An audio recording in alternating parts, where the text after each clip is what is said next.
And we can stop and start it if we need to, because you Yeah, can edit it. I'm just gonna let this record. I can edit this stuff out. Okay. So, ready? You want to shut the door in case it's loud? So in like a couple minutes I have to stop because the brownies will burn. So, are you ready? Yep. So, how long before draft day do you usually start preparing? Well, because I'm in a dynasty league. Mm-hmm. A dynasty league is one that from year to year you keep a certain amount of players. In our league we keep 15 players from year to year. Okay. So the homework or the research is a lot different than it would be in a regular league where after the season is over all the players go back into just a generic pool, and then every year the players get picked up again, so it's a fresh new year.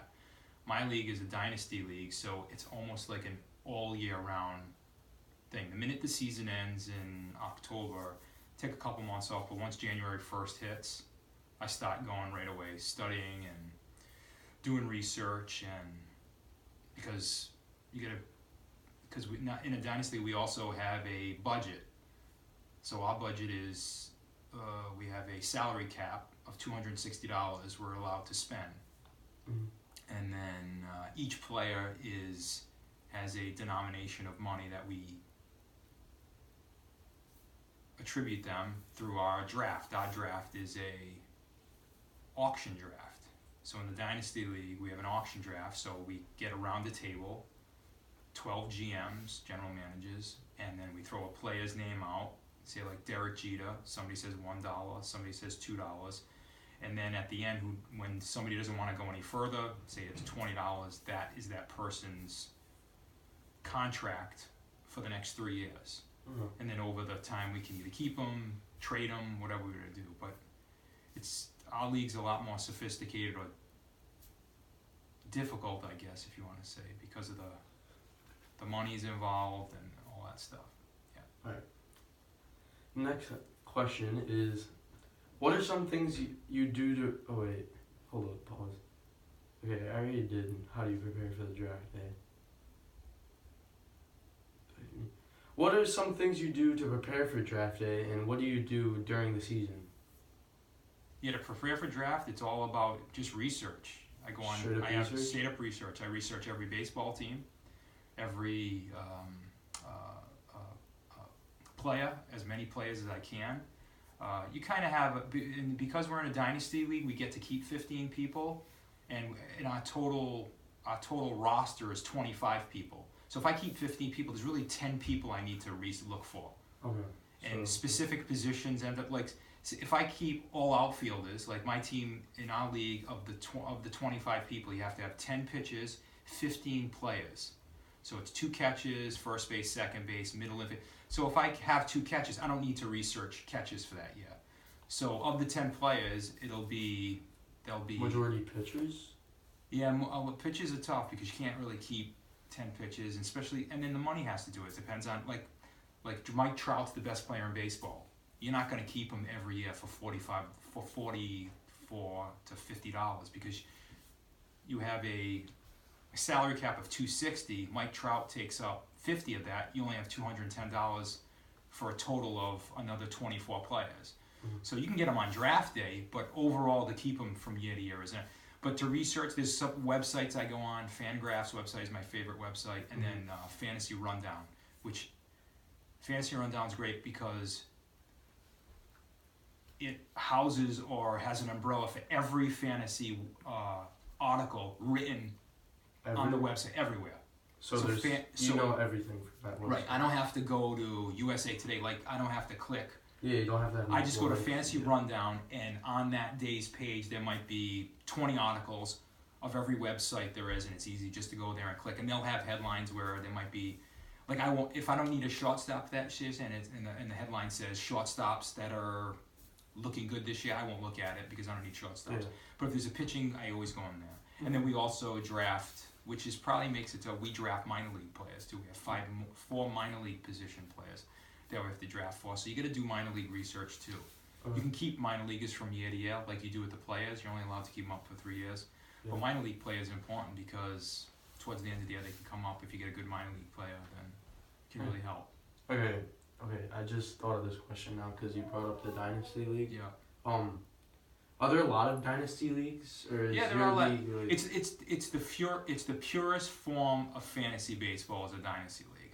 Year to year, you carry players over. You have a salary cap of $260, and this trading. It's as close to being a real general manager of a baseball team as there is. That's why it's fantasy. It's the original form of fantasy baseball, 30 years ago or whatever, how many years ago, 40 it was started.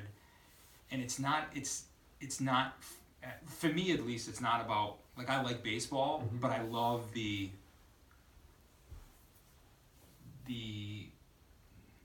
math of baseball, the research of it, just the puzzle. It's like a puzzle to me. I treat it more of a puzzle than, like, when I watch baseball, I watch it for different things. I watch for the statistics of it. Yeah. It's more of a mathematical thing for me.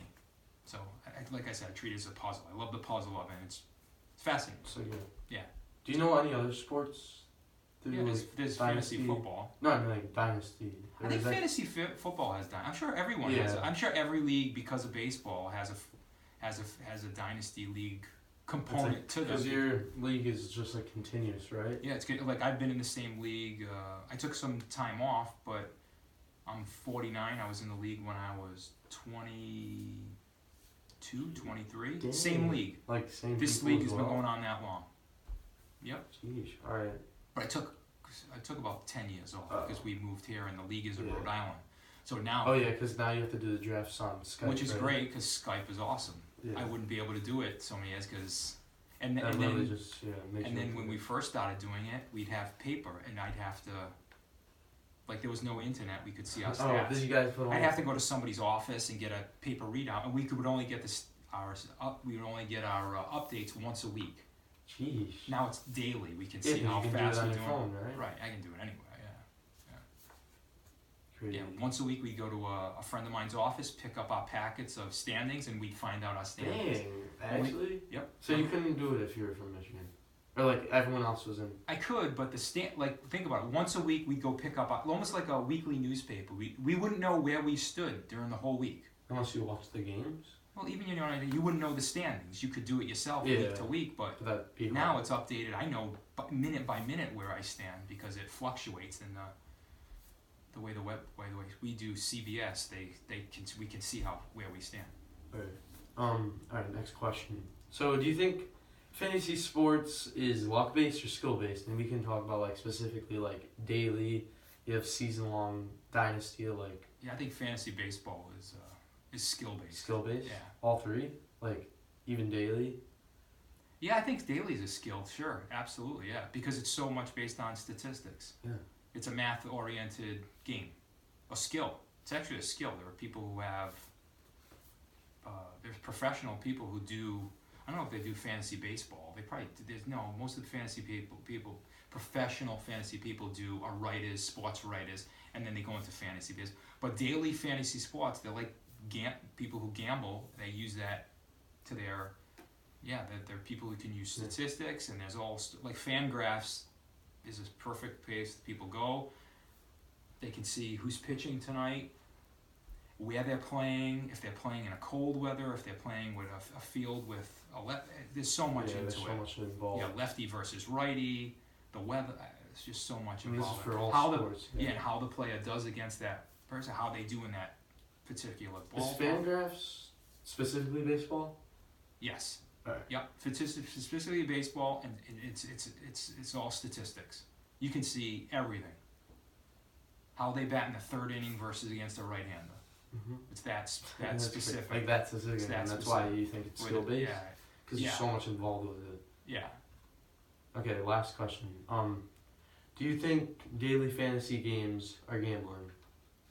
Do you think, like, because there's a lot of debate about how daily fantasy games are illegal, or like they're not, like they're addictive, they're gambling, like. I don't think it's illegal though. It's not illegal. It's legal. Fantasy daily sports is legal. Yeah. Doing other games online is illegal, but they've. I do think it's gambling. You do. Yeah, but it's skill based gambling. I mean, it's gambling because when you put some money on Kind of like poker. Like you have to. yeah, poker's a skill based too. Because you have to. But it's also there's luck involved with it, right? Yeah, there's luck involved with anything, Yeah. but yeah, there's luck involved in baseball. But daily sports has a statistical component to it. So there's an edge you can get from the statistics if you do it right. There's definitely an edge. You play the percentages. There's a higher percentage of a guy who throws left striking a guy out who bats left. So you would take the guy who bats right-handed against a left-handed pitcher, and statistically, your probability of getting a hit will go up. Okay. But I do think fantasy football is luck based. I don't think it's skill based. Do you think there's a difference? Yeah, fantasy football is a sprint. It's not a. There's only 16 or 18 games in football, and if you say you have Tom Brady, he gets hurt in the first week, you're in a lot of trouble because you'll never get a guy on the waiver wire, which is an area where there are players who haven't been drafted. You can't get a Tom Brady on the waiver wire. Rather in baseball, over 162 game season, and from March to September, October, you can find guys who you can input into that third baseman, say, position. So, and there's a lot more players, a lot more skill. Okay. Thank you very much. Yeah, thank you. If you want me to go back and restate some of the things, because